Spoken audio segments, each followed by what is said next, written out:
ನಮಸ್ಕಾರ. ನಾವಿವತ್ತು ಮಾಡಕತ್ತಿರೋ ರೆಸಿಪಿ ರೀ ಅವ್ರೆಕಾಳು ಪಲ್ಯ ರೀ. ಇದನ್ನು ಮಾಡಕ್ಕೆ ಬೇಕಾಗಿರೋ ಸಾಮಗ್ರಿಗಳು: ಅವ್ರೆಕಾಳು, ಒಂದು ಉಳ್ಳಾಗಡ್ಡಿ, ಒಂದು ಸಣ್ಣ ಟಮಾಟಿ, ಮತ್ತು ಉಪ್ಪು, ಅರಿಶಿನ ಪುಡಿ, ಜೀರಿಗೆ, ಸಾಸ್ಮೆ, ನಾವು ಮಾಡ್ಕೊಂಡಿದ್ದು ಮನ್ಯಾಗ ಮಾಡಿದ ಹಸಿ ಖಾರ ರೀ, ಮತ್ತು ಮಸಾಲೆ ಖಾರ, ಕರಿಬೇವು, ಕೊತ್ತಂಬರಿ ರೀ. ಅವ್ರೆಕಾಳು ನಾವೀಗ ಕುದಿಸ್ಕೊಂಡು ಇಟ್ಕೊಂಡಿವಿ ರೀ. ಈಗ ನಾವು ಒಂದು ಬೊಗಣೆಗ ಎಣ್ಣೆ ಕಾಸಿವಿ ನೋಡ್ರಿ.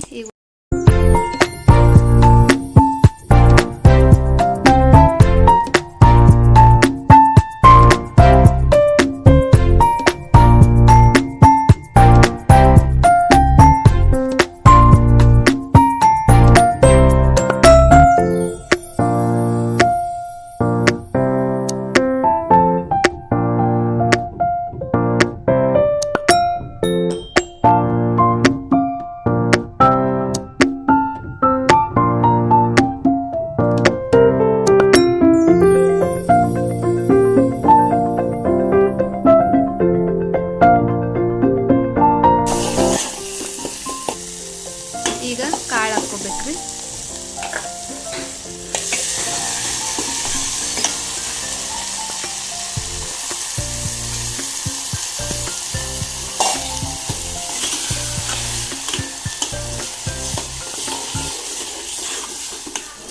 ಈ ಕಾಳು ಹಾಕೊಂಡೆಲ್ಲ ಮಿಕ್ಸ್ ಮಾಡ್ಕೊಂಡಿವ್ರಿ. ಒಂದು ಸ್ವಲ್ಪ ಕಾಳು ಒಗ್ಗರ್ನ್ಯಾಗ ಕುದಿಬೇಕ್ರಿ. ಈಗ ನೋಡ್ರಿ ಪಲ್ಯ ಕುದ್ದತ್ರಿ. ಈಗ ಮ್ಯಾಗ ಕೊತ್ತಂಬರಿ ಹಾಕ್ಬೇಕ್ರಿ. ಇಷ್ಟಾದ್ರೆ ಪಲ್ಯ ಅವ್ರೆಕಾಳು ಪಲ್ಯ ರೆಡಿ ರೀ. ಈ ರೆಸಿಪಿನ ನೀವು ಮನ್ಯಾಗ ಟ್ರೈ ಮಾಡಿರಿ. ಹೆಂಗಿತ್ತಂತ ಕಮೆಂಟ್ನಾಗ ತಿಳಿಸ್ರಿ.